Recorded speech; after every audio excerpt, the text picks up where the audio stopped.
There was a Joni Mitchell song.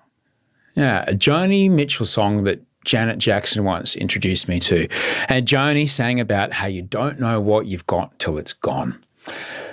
When I moved, see what I did there? When I moved to America and over the following 10 years of living there, to be without the public healthcare system in Australia really, really opened my eyes to how much of an incredible asset that is to our country. That the standard of care which is available for those of us with the fewest resources was equivalent to the kind of care that only some of the most wealthy people in the US could afford, just absolutely blew my mind. But a part of protecting our public health system is to make it as efficient as possible, to kind of watch out for wasteful spending and to be sure that the best outcomes can happen for the most amount of people at the lowest cost. It's not perfect by any stretch, but it is a superpower that we here in our country have and one that we should be very proud of. So how do you go about making things more efficient? How do we get better outcomes for people, particularly when it comes to mental health? Thankfully, my guest today, well, she happens to be an expert in these matters. Professor Judith Gullifer is the Deputy Head of School and Senior Director of Education in the School of Psychological Science at Monash University. And drawing on her time spent as a psychologist in rural Australia, Judith now works to make sure that the healthcare professionals entering the workforce are equipped with everything they need to help as many people as they can in the best and most efficient way possible. She's a truly fascinating person. And I know you're going to get a lot out of this. How are you today, Judith? You good? I'm going very good, thank you. How's it, can I call you Judith or do I have to call you Professor? Course. No, just call me Judith. Does anybody call you Professor? Interesting. Not so much here in Australia, but definitely overseas, you get the prof. Oh, really? Absolutely. Yeah, we're very casual here in Australia. Oh, part of me wants to think that all of your long sleeve shirts have elbow patches. Well, when I did a stint in Oxford, maybe. They love it. They love the patch. Why? What is it about a professor that requires my elbows see that much wear and tear if I'm going to protect this cardigan? Like, what is a professor doing that their elbows? But watch this. Right? No, you're leaning on your desk. Leaning on your desk. Right. Yeah, absolutely. It wears holes in your precious tweed. Very precious tweed. You work as the Deputy Head of School and the Senior Director of Education in the School of Psychological Science. So that's a very long job title. Big mouthful. It is. You work in education. You work in higher education. I work in higher education, but I'm also a psychologist. And I'm imagining to keep the work in, at the uni, you keep runs on the board as a psych? Absolutely. Yeah, absolutely. So I worked as a perinatal psychologist until July this year, and I just wound up the practice for a little while we tried to implement some amazing changes in our courses here. But I certainly probably spent 20 years working in psychology in one way or another. I don't know enough about, all I know is NICU. I hung out with a friend who was in a NICU. What's perinatal?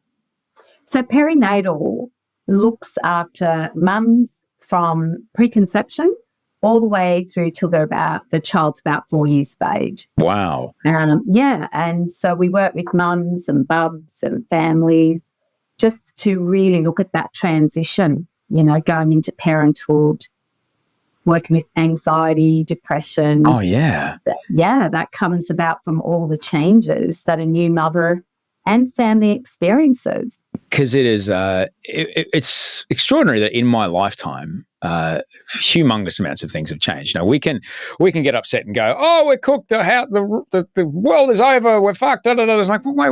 Yeah. Just like in the last 20 years, how much has changed? How much has changed in the way we look at, people of not white colour in Australia, women who aren't housewives, a smartphone. But, So much you has know, like, it changed. is astounding how much, yes, things sometimes aren't great, but by golly, they're getting better. And certainly when it comes to infant mortality rates, and certainly when it comes to the outcomes of mums who might get a terrible draw of the cards, because it's indiscriminate what happens. Yeah, it absolutely doesn't discriminate. You Around can yeah. And highest paying job, career, you yeah, could be accomplished, you could be in, famous personality, and it doesn't prevent you from or protect you. no, not at all. Not at all. Not at all. And so when you worked in the when you were coming up, you worked in the public sector, I did. didn't you? What's your oh well, I've done time in the such and such an hospital story. Well, I cut my teeth working in community health. Community health came about as a one-stop shop, not just about mental health. So in community health, I'm thinking about the New South Wales experience here. You would often have, your child maternal nurses, your sexual health clinics, alcohol and other drug clinics. You would have adult mental health, child and adolescent mental health. You'd have your women's health nurse all under the one roof. And so for the community, they could enter these places. They were publicly funded, so people were not out of pocket, and they could see a whole range of different health professionals. And the way that it worked is for the community members that would come in, their information, given their permission, would be shared. So they're not having to always retell their story. And over time, particularly in mental health, we've seen such a rapid change since 2010 with the introduction of Medicare and the introduction of Medicare-funded sessions, if you like, to see a psychologist. And it's had a fundamental impact on our communities because we went from seeing psychologists in the public sector to now the majority of psychologists work in a private setting. And they're funded through Medicare. But, Medicare services in this country, we've spent about $1.6 billion on mental health services that are funded through Medicare. And that cost shifting has pretty much taken it out of the public sector. So we're seeing quite a different model of mental health services in this country. Yeah, I mean, there was a time when my mum did some locum work. Locum's a word for filling in. It's just a very medically word. It just means I'm filling in for someone. She did some locum work out in Mildura. Yeah. And she spoke. I mean, she was an anaesthetist who retrained as a GP. Yeah. And she spoke about. I reckon sometimes the GPs get people like, yeah, well, they're not a specialist, are they? There's a person's a specialist. Like, come on, that person gets to do, like, whether it be my hip guy, who's also he's a knee guy, but it's like he basically deals with exactly the same part of the body with a very kind of similar cohort of the population every single time. Whereas mum would show up and is like, oh, pediatrics, geriatrics, substances, psychology, like within an hour. Inside a 12-minute consult. It's a hugely challenging thing, let alone when you start putting, and to your experience where I'm going with this, let alone when you start putting distance between major hospitals and major healthcare services. Oh, absolutely. So once we start getting out of, the outer suburbs, past the ring road, past where, the bypass has gone, what's the ability to have this many healthcare professionals be on the ground? Is it a pipe dream? Look, it's challenging. Believe it or not, I cut my teeth as a rural and remote psychologist. And I used to do service provision, 2 hours from your local regional centre in what was called like health hubs, if you like, like little centres that were like outreach posts. But you've got a point, because the further west you go, the less availability of services. But in this day and age, and with the use of technology, with the use of apps, there's no reason why we can't source services for families. I mean, the key to all of this are the principles of that wraparound care, and that is the family's voice and choice is absolutely integral to what they want to elect to work on. It's team oriented, so you You bring family members, even sports coaches, social workers, anyone who's important. The plan's personalised, but you can reach out. But yeah, rural and remote areas, it's always been a struggle to access those health professionals there face to face. In your, time when you said you cut your teeth in as a rural remote psychologist, I can't imagine, knowing, the culture of our country, probably when you started, I'm guessing, what kind of state people might have been in by the time they got to you. Yeah. Over the course of your career, what's changed when it comes to people engaging with help-seeking behaviour in rural areas of our country? I'll give you an example around young people. Most young people don't seek help. We're talking about quite a large number until they're at crisis point. That's been quite a significant statistic over a long course of time. What has changed, though, is as a community, we've become more open. We have campaigns like Are You OK Day. We've made it permissive for people to ask that question, are you okay? We've normalised people being able to talk about their mental health. People like yourself, Osha, normalising that, it's okay when you're not okay to be able to talk about it. To spend $1.6 billion on mental health services through Medicare, that has blown out from when these items became available in 2010. I mean, that budget was blown out, I think, 3 times what the government expected people to spend. And it was often people who had not accessed services when it first came out who were actually seeing psychologists. So we've made it okay to seek help, and therefore we've seen this rise in prevalence rates of depression and anxiety. And that could be a function of us being able to now talk about it more openly and to seek help more earlier. It's not like states of anxiety and depression are worse than they ever were. It's just more people are showing up. And That's so right. therefore we've got more on the books than we ever had. And we've got better psychological literacy. Right. We're teaching psychological literacies at school, at universities, in workplaces. I mean, some of the biggest companies now actually have wellbeing specialists as part of their executive team, because mental health wellbeing has become a huge, huge issue and focus for organisations. In terms of productivity and cost to business, having a mentally healthy workplace is in the interest of whatever organisation it is, but it's also ethically sound to make sure the people that work for you are mentally well. I wouldn't want you to disclose anything about a particular, anything identifiable about a client, but I'm fascinated. Yeah. Like a remote psychologist, it really sounds like that is the basis for an excellent sitcom. Like, come on, what kind of stuff are you dealing with, and what part of the country were you in? So I was in a rural part of New South Wales, let's just say. Yeah. And look, the presentations, were varied, particularly in the time that I spent working there.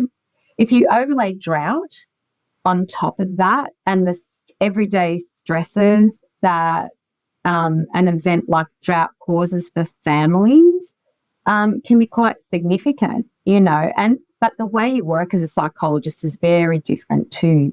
You might actually go out to farms and homes, and you don't have a treating room. You actually, sit out on a patio somewhere, or you drive out to a paddock and you have a chat, about what's going on. There were even events held in pubs, where as a psychologist, you'd hold an event in a pub and you'd invite the local farmers, and they would come and have a chat, and you do a little presentation, and everyone then could have a talk about it. And your biggest stakeholders, would be the partners of the families that would, instigate, help seeking, especially if it got to a point that was worrying for the families. Just a very different way of working. So it sounds delightful. I'm going to go and have a cup of tea sitting on a paddock with a bloke Very called different. Mal. And, It's ethically challenging too because, as a psychologist, you're bound to keep that person's stories confidential. Yeah. But working as a rural psychologist raises challenges on how you do that, to keep their confidentiality, but also keep them safe. Right, because I'm imagining you were living in amongst these communities. That's right. And so, would people give you a side eye at the groceries when you were trying to get your shopping done? I'll actually tell you a funny story. I was running a parenting group at one stage, and it was all around toddler taming. And I finished work late, and I picked up my then 4-year-old son, and we were all tired. Anyway, my 4-year-old son was screaming up and down the shopping aisle, skidding on his knees, having a wow of a time. And I felt eyes looking at me, and I turned around and there were 2 mums out of my parenting group looking around the corner thinking, I wonder what she's going to do about this behaviour. So you're very exposed. Well, look, I don't know if you've heard of the concept of modelling, but there would have been a great opportunity there. Absolutely. Absolutely. Let's come on. How about you help me pick some things off the shelf and keep you distracted? Let's give you some jobs to do. And there's a chocky at the end. There is always the chocky at the end. That's a pressure that most people would never have in their day-to-day job, and particularly when you're living with the intense observance and the shoulder. Certainly when you're living among the community in such a tight-knit community, you're a community member. Yeah, that's really we would have learned a lot pretty quickly. Well, put it this way, barbecues were always fascinating because it's akin to someone speaking with the GP going, I've got this rash on my elbow. Yeah. It's a little bit the same as a psychologist, that someone might bail you up and want to have a chat about, someone that they're worried about or themselves. And it's just so hard because you've got to put boundaries in place and say, this is something I can definitely talk to you about, but, perhaps tonight's not the night. Now's not the time, mate. Now is not the time. There's 2 times in my life when I've faced very significant health challenges. One was a mental health challenge and one was a physical health challenge, which ended up, impacting my mental health significantly. But on both those times, I don't know, maybe it was because I grew up with my folks and heard them, how they managed cases with the other specialists that they worked with, heard that it's more than one person that gets this person better. That's right. And so I sought out a psychiatrist as well as a psychologist. I had both these guys, talking to each other about, what was going on and in contact. The 3 of us were in contact because where are we now? Where do we want to get to? Yeah. And we all worked together. And similarly, when I got into trouble with my hip and everything, there was a pain psychologist, there was a physiotherapist, there was a lead doctor, there was so many people. And, if it was a film, I guess I was the executive producer, but my wife was definitely co-producer because she was one. I was like, you need to go and talk to your shrink about blah. It's okay. Yeah. Well, it's not everyone's that lucky. No one's lucky. Not everyone's lucky enough to kind of have that idea of I've kind of have to advocate for myself in many ways. That's exactly right. There's a saying, it takes a village to raise a child. I think it takes a village for all of us, to be honest.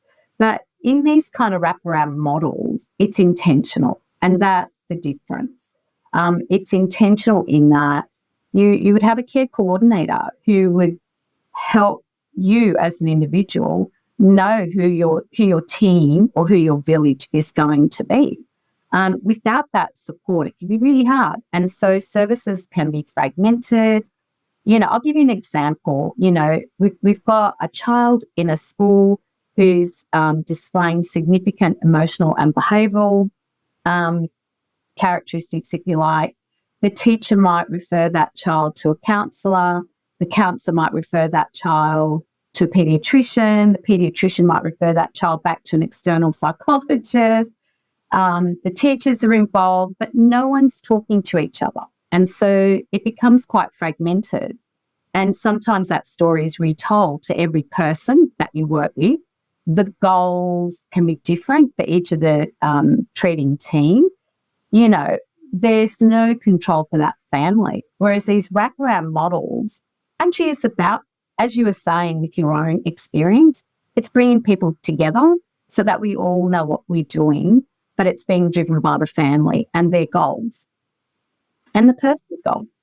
Having everything together, it might sound it sounds expensive, having 5 separate people all working on the one person. But in my time, you know, in the mental health space and the advocacy space, I get the feeling that we wouldn't be doing that. Could we have a public health system? Like, we wouldn't be doing this if this didn't save us money in the long run. Oh, absolutely. It actually reduces the financial burden on families, to be quite honest, because whether a person sees all these professionals independently or together, there's actually savings to be made where we've got the team all talking together, so there's not duplication of services. We all know, working with that family, what's important for them. So it's actually more accessible, you know, particularly families from low socioeconomic groups where they're not having to, you know, chase specialists. If they can source support in lots of different avenues, it's actually more, you know, more affordable to them, if you like. We hear a lot you work in higher education. We hear a lot about skill shortages in our country, particularly in like engineering and things like this. And do we bring more people in? Do we, you know, push more, you know, this? Do we push more nursing? Do we push more teaching? When it comes to, you know, planning a curriculum, or, you know, you work at a big university, there's a lot of money at stake, and you want to do the right thing, and you want to be sure that people have a degree that does the job, you know, helps them. You know, you don't want to not use your degree. When it comes to looking down the road, what kind of work do you do there to make sure that the kind of courses you're offering make sure that the students who are coming through now will, you know, be ready for what's happening in the world in a couple of years from now? We have got a responsibility to make sure that our graduates are work ready. So we have a responsibility to make sure that when students are studying with us, they develop the knowledge and the skills, but more importantly, also the capabilities that are going to prepare them, you know, to go out there in the world of work. It really is a lot about how you design your programs, what your course learning outcomes are, the different units of study that you develop to ensure that they meet that, but also authentic assessments. You know, how do we prepare our students through their assessments in working with members of the community? And whilst the good old essay and lab reports are at the cornerstone of a psychology degree, we're now really challenging ourselves to find different ways of assessing student competence that enables them to go out and work with the public. And also, what are you teaching your students as part of the curriculum? There's a cynicism about people who might chase down, cardiology or orthopedics, because that's the quickest route from here to a boat, which I get. You know, if you're just getting money out of your job and that's what you're doing for your job, the money might be fine for a while, but soon enough, it's going to really annoy you. You got to you got to know why you're doing it. You got to like why you're doing it. Yeah. And at the kind of the money end of medicine, which is like, you know, hip prosthetics, and I've had 3, so I know they're expensive things. You know, there's that. There's like, you know, the orthopedic surgeon going on holiday and, you know, skiing in Austria every year, that kind of thing. And then there's, you know, there's people, you know, wearing a boiler suit, driving an ambulance 6 days a week for an hourly rate. They both work in healthcare. Do you see the why that people show up with to be common across the disciplines? It's, you know, we used to say vocation-based. You know, people have this desire to help others, to work with others, to give back to the community. It's the same in nursing, in teaching, in psychology, in social work, in OT. I can name a heap of disciplines where you would have, you know, young students coming in, you know, when they finish their year 12. We're also seeing, though, Osha, really interestingly, you know, people coming back for a second career or a third career wanting to retrain because suddenly they don't want to be in these jobs that are not giving them life satisfaction and they're wanting to give back to their community. So they come back in to retrain. And so we as a university, I believe, have an obligation to make it accessible. You know, we need to enable people who come back for second careers flexibility in the way they study, flexibility in the way they engage, have all the support services to help them succeed. But here's the thing, that person wearing the so-called boiler suit, we don't want them going into the industry and then never being supported. You know, we've got to make sure that for those people that are, you know, frontline workers, that we support them, that they stay up to date, that they remain with their professional development, they have access to support services for themselves, because the risk of burnout in frontline workers is huge. So how do we as a community protect them and work with them so that they don't become tired, they don't become disillusioned, and they continue loving their job and they continue loving what they're doing? When you were in, day-to-day psychology practice and, you know, is still in your psychology practice, what do you get out of your work? I still think I have the passion to help others. To me, there's nothing more gratifying for me as a professional when I see someone who has come in to start working with me in a state of distress, not quite knowing what to do about their state of distress and the impact that is having on their life, whether it's within their family, at work. Just being able to function every day can be so challenging, and to know that you're working with that person so they become the author of their own destiny and books. That's our job, is to make ourselves redundant. We're there to help people learn the skills necessary so that if they, for example, if they suffer from anxiety or depression, that they themselves know how to work with their depression, with their anxiety, so that they can manage it. May not be able to cure it, but they can certainly manage it. They can get on top of it and they can live a full, healthy, happy, productive life. But our job is to give them the skills and actually make ourselves redundant. And when you do that, for me as a professional, that's what I find most gratifying. You spent a lot of your career in, as you said, in rural areas, and you spent a lot of your career in education. Yeah. We are incredibly lucky in our country to have a public health system, astoundingly fortunate. Yeah. And every system has its compromises, you know, because you just got to try to do the best you can do with the budget you've got to help the most amount of people. Unfortunately, the budget's never going to be enough, and there's always going to be people that don't have enough care. That is the unfortunate part of that model. But it's better than every single other option, you know, if you look around the world. When it comes to mental health, particularly with mental health, what are the challenges that we face in our country when it comes to the public health system? Well, actually having enough practitioners to service the needs of the community. It really is as simple as that. If we look at the profession of psychology, it takes 6 years to train someone to become a psychologist before they're actually working with the community. 6 years. Now, not only does it take 6 years, to become a psychologist in this country, you have to do postgraduate training. So you do an undergraduate degree, which goes for 4 years. And then from undergraduate to postgraduate study, there's a bottleneck. It's very difficult to go from an undergraduate degree into a postgraduate degree because it's so competitive.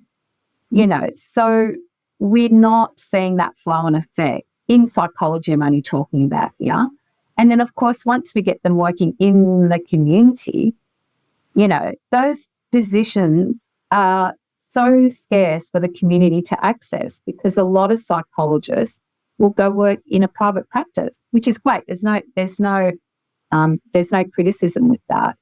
But it just means that for those psychologists that actually work in the community, particularly those psychologists with general registration, the kind of funding for clients is just not enough.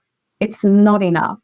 And so you're seeing increased gaps for some members of our community to go and see those psychologists, because the Medicare rebate for clients is not enough, and it doesn't sustain psychologist practice, And then, of course, you've got this bottleneck, so you're not producing enough psychologists. So we need to look at a different workforce and a different model of workforce where we can say, hang on, we've got psychology graduates that have done a 4-year degree.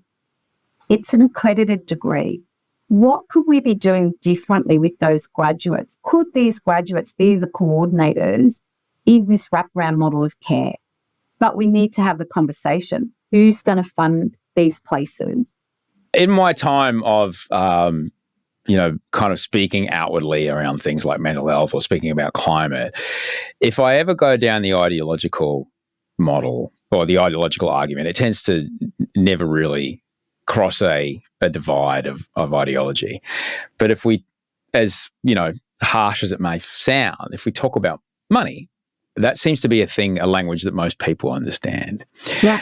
And certainly if we're talking about things that are publicly funded, is there any research or is there any data at all that can talk to the significant, like the impact of an investment into, say, for example, retention in high school or prison recidivism or even just, crime in an area? Yeah. Yeah. There's a lot of research, Osher, that shows that if you can invest in mental health services for people, and you can keep them working in the community longer, that if you just crassly want to talk about productivity, it actually increases the productivity of individuals. I mean, the number of days lost from people not being able to attend work because they are experiencing a mental health condition actually impacts. It impacts on the community. It impacts on having enough employees delivering whatever service it is in whatever organisation. It actually has a huge impact in this country, So you're actually investing in mental health. When we talk about funding, it's actually about investing. It's investing in your community members to be well, to be really well. And really what we should be doing is we've got, 15 million people that are well. And then as you slowly start to move up the, burden of disease model, you start to look at those numbers, for example, 5.9 people in the community might be at risk of developing a mental health disorder. Now, imagine if you can target even half of those people, and then at the mild end, so we have 2.3 million Australians that have a mild mental health disorder. A moderate, we've got 1.2 million. And then at the severe end, you're looking at about 800,000. And our presentations often don't occur till they're severe or moderate.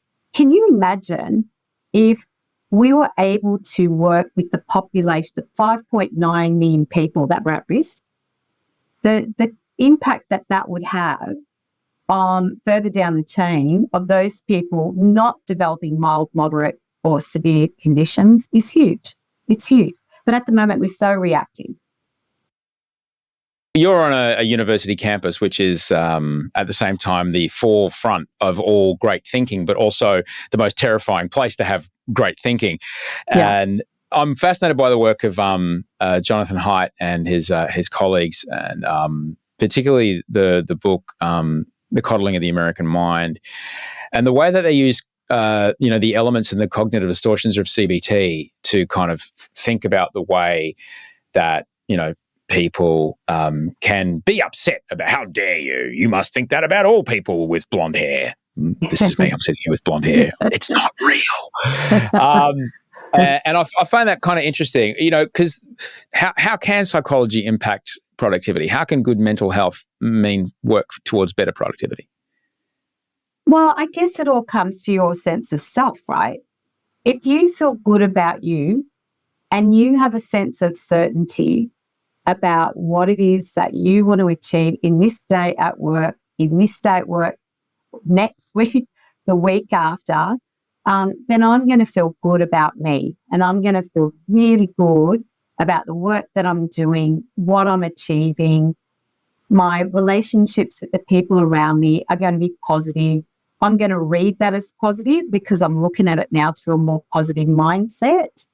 And I'm going to have this self-fulfilling prophecy that, I'm enjoying my work, I'm enjoying my colleagues around me, and so I find that fulfilling. You're talking about these cognitive distortions, right? So this is when people have these kind of negative thoughts about themselves, things like, I'm hopeless, everyone hates me, I'm terrible at my job, right? And so if we have these cognitive distortions, then we kind of tend to read the world around us through that lens. So whenever something happens, you're looking for evidence to say, see, I am hopeless. See, those people talking at the water cooler, they're talking about me. Oh my gosh, look at this email. They're criticising me. I might just sit in my office all day and not talk to anyone. Oh, no one's come to talk to me. Aren't I terrible? I go home, I jump on my public transport, I look around and I think people are looking at me funny, or, oh my gosh, I look terrible.